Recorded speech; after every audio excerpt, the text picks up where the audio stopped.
Hey, it's Ray Romano, and you're listening to Jim on Bass. And don't worry, I don't know what it is either.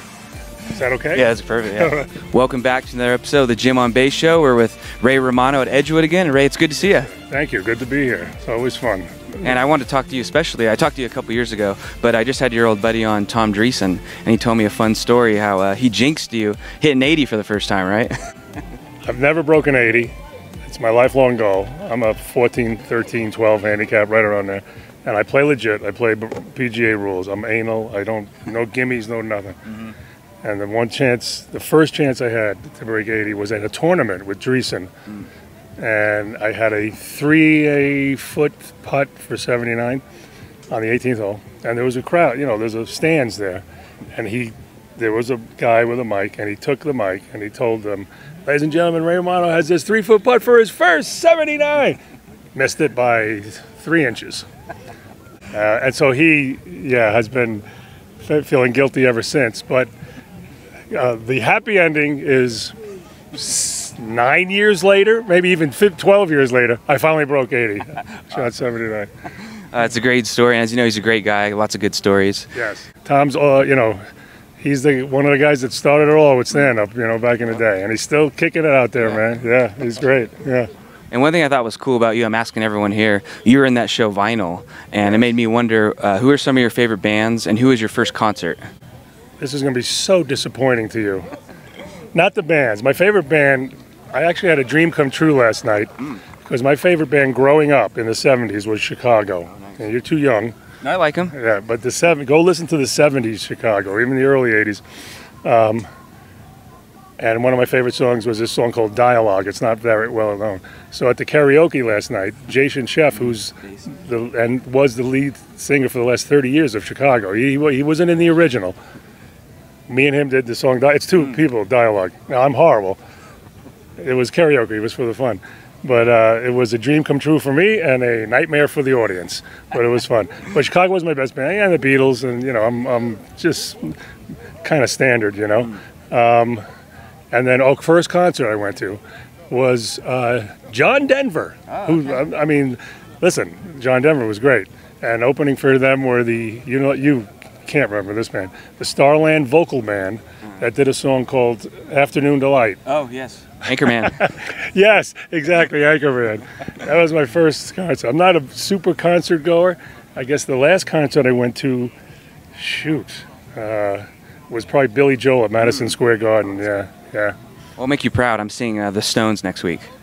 Yeah, I have to get to them. I keep saying how much longer they're going to play, but it looks like forever. Yeah. Yeah. Well, good for you. Yeah, I'm going to get to them soon. Yeah. One thing I thought was cool about you is you were on the Bill Maher show recently. Club Random. Yes, Club Random. And obviously you smoke a little weed on there. Not me. Oh, you didn't? No, sir. Okay. Because I was going to ask, do you remember your first time getting high? Because my first time was here, and Jim McMahon gave me the blunt, and I had to do it. So that was my first time. Oh, well, this again is going to be disappointing. My first and last time was when I was, I want to say 17. Okay. And it didn't mix well with me. I had a bad experience with it, and I never did it again. And that's why when I went on Bill Maher, I kind of prefaced it with him saying, if it's okay with you, I'm going to not partake. Yeah. Well, I'm curious because you're a family man, you have kids. When you pop on TV and they're in the room, is it awkward? Do they make fun of you? Like, how does that go? If it's my wife, she changes the channel.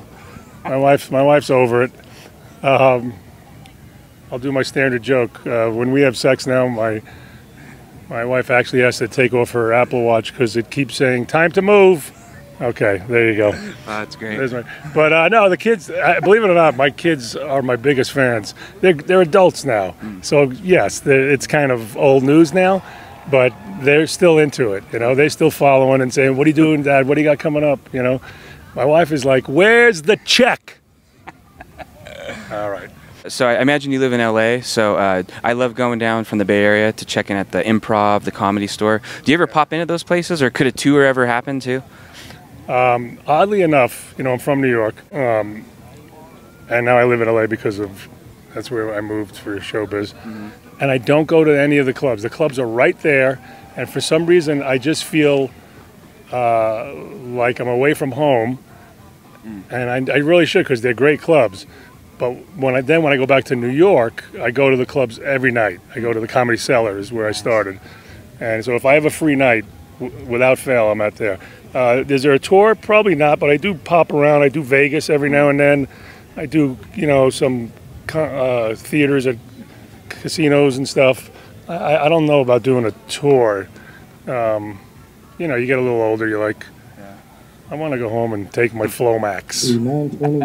Well, Ray, it's good to see you. Thanks for giving me some time. All right, fix it up. We'll let this guy finish. Our final group of the day off the first tee at 10 a.m. will be Charles Barkley. Oh, no, that's not me. Square and Larry the Cable Guy. And then, playing now from the 10th tee, the 9:55 starting time. They're Carson Daly. They're going to mention me. Our final group of the day at 10 a.m. Final group. Alfonso Ribeiro, Brian Bumgardner, and Ray I'm the Romano. last person to tee off. They don't want me holding up anybody. All right, this is Jim on base, folks. Come on, get with it. Thanks, man. All right, fix it.